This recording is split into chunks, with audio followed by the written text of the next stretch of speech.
And we're back, folks. This is Radio Free Market, and I'm your host, Michael McKay, and I'm speaking with Dr. Thomas DiLorenzo, and we're talking about myths of the Old West. And, Tom, you mentioned that the West was not very violent, actually. Is that correct?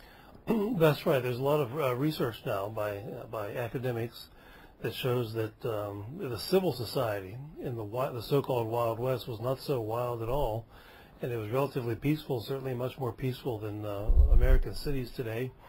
And the people there policed themselves long before there was any state presence. And they had private agencies that they created themselves before actually there was any state available to monitor this. What were some of these private agencies? There were what were called land clubs, cattlemen's associations, wagon trains were among the most prevalent. The land clubs, for example, were set up as a way of establishing property rights, and they had their own constitutions and rules for living in a civilized society. And a lot of times just social ostracism was used to get people to abide by the rules. There was no need for violence, and so there was conflict, but it was very, very minimal, and they were self-enforcing. When were these land clubs actually set up? Well, this was all throughout the middle of the 19th century and the late 19th century, when the gold rush was 1848, and so when people started going out west, from the East Coast for that. Was this before? Was this before there was any government in place? Yes, this is before there was any state governments, and when, of course, the central government, the federal government, was so small, it didn't have much of any presence at all.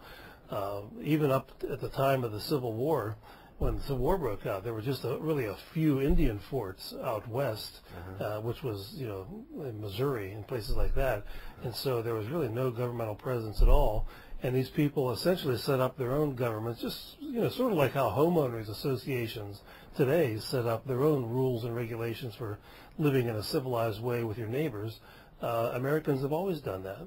Oh, very interesting. So they didn't need government. They didn't wait for government to help them. They just decided to do this for themselves. No, there would have been chaos had they waited for government to help them, but the wagon trains, for example, set up established constitutions, and you're required to sign off on and promise that you would abide by all the rules in the constitution of the wagon train, and they would ostracize you if you broke some of the rules, and if it was egregious enough, they would kick you off and make you leave the wagon train. What were some of the rules that they had? Well, just against theft and that sort of misbehavior. So any kind of criminal behavior of any kind. So pretty minimal. Yeah, pretty minimal. They weren't central planners. They just wanted to have a civilized way of traveling, and it worked very well. That's how the wagon train succeeded in making it all the way out to California, without anarchy. Well, you mentioned that miners began forming contracts with one another to restrain their behavior long before government was there, but as you pointed out in the lecture I heard you give, dozens of movies have portrayed the 19th century mining camps in the Wild West, quote-unquote Wild West, as hotbeds of anarchy and violence. But is this correct? No, the mining camps set up contracts. You had to sign a contract to enter a mining camp and be a miner, and it would give you property rights in a certain amount of property where you could mine for gold or whatever you were mining for, and any gold that you would find would be yours. But if you misbehaved, if you stole somebody's gold, or if you mined on somebody else's property without their permission, the contract would be voided, and the other members of the mining camp would be allowed to jump your claim. So this was enforced by the miners themselves? It was enforced by the miners themselves. There were no sheriffs, there was no government. It was the miners themselves that enforced it, and the important thing is they enforced it without violence. There was no need to use violence, contrary to all those Western movies that you've seen. And so even the mining camps were relatively peaceful places. Did the miners actually defend each other, from outside problems that they might have? Well, sure. It was if they had outsiders threatening some of the miners, they would be threatening all of them, And so just like any community would try to protect itself, just like today we have some communities that have volunteer neighborhood watch and that sort of thing. That's nothing unusual for people to police their own neighborhoods or to hire sort of private police to help protect them. And they did that on occasion. They did that on occasion, and cattlemen associations did something similar. They hired expert marksmen to police cattle rustling, and just the mere knowledge that they had hired expert marksmen, or gunslingers as they're called in the movies, to police the cattle rustling was a deterrent, of course, because it would make it much more costly and dangerous to be a cattle rustler. And every once in a while, some of these men would engage in criminal behavior, as you would expect, Sure. gunslingers. But it never did become any situation where there was sort of a criminal gang, by these expert marksmen out there. They just they were paid to be sort of like a private police force, just like your local shopping mall has. Going back to the miners for a minute, did it help that the miners were basically all armed individually? The people in the American West certainly were armed, and of course the knowledge that a mining camp was armed would be an excellent deterrent for many criminals who would think of committing criminal acts in the mining camp. It'd be a very dangerous thing.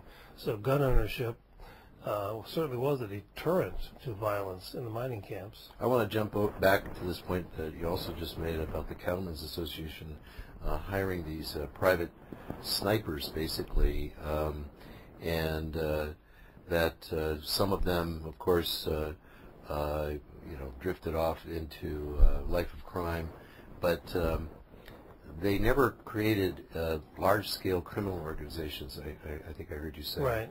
And this concept of a regime of private law enforcement is actually pretty much today considered an extremely radical kind of an idea. Right. But because I think the number one objection that people make to it is that, oh, well, you're just basically empowering private mafia. And yet that didn't happen at all. No, it didn't. They had private law enforcement, if you will, and you're right. The people who oppose this and defend the state having a monopoly on the police power always make the argument that, well, what would stop these people from using their guns to be a big mafia? And well, historically they never have. And we have plenty of private police now. There are more private police in America than there are government police. With all the security guards at all the malls and in neighborhoods and so forth, there are more privately employed police than there are government police. And of course, they don't form mobs, do they? And criminal gangs. They could. A lot of them have license to carry. They could commit crimes if they're running around armed, and you and I are not, but they don't. And they didn't in the 19th century either. This is really very interesting. We were talking after your presentation, a few of the folks and myself, about how we were basically, for lack of a better term, brainwashed by the television shows, the movies, and not just that, but we learned in school that the West was this extremely chaotic place. Well, that's the whole theme of government, isn't it? That the civil society, the free market, are dangerous. They will rape you. They will monopolize you. They will rip you off. They'll take your money, destabilize your life. Therefore, you need the state to protect you from all these things. And the more research I do on all these stories like this one, the Wild Wild West, the more obvious it is that this is all one big lie that the government and its court historians over the years have made up about the evils of the civil society. It has always been true that the peace and voluntarism and mutually advantageous exchange have thrived until the state intervenes and stops it from thriving. And once the state did show up in the American West, quite a few of the police departments and government law enforcement were very corrupt and very ineffective in controlling crime. And the civil society did a much better job in the early days of America in controlling crime compared to some of the government bureaucrats. Well, folks, I would like you all to take special note of this, because in our upcoming shows we're going to also be presenting this from different perspectives and other scholars that we hope to be interviewing on this particular point of how we don't really need government to provide peace and coherence and cooperation in society. Here we have a clear example of how private law enforcement actually worked. So you mentioned something earlier in the show here that the American West of the 19th century was much more peaceful than America's cities today. Could you expand on that a little bit? Well, the city that where I work in Baltimore, we usually have about 300 murders per year. It's just murders in one form of crime. And in the American frontier, of course, the population was much less than the cities of today. But that sort of thing was just extraordinarily rare in the areas where I've studied, the land clubs, the wagon trains, the cattlemen's associations. There was nothing at all remotely comparing what goes on in American cities today. And it's largely caused by the government's war on drugs and its welfare state that has caused poverty among millions, which leads to all kind of trouble.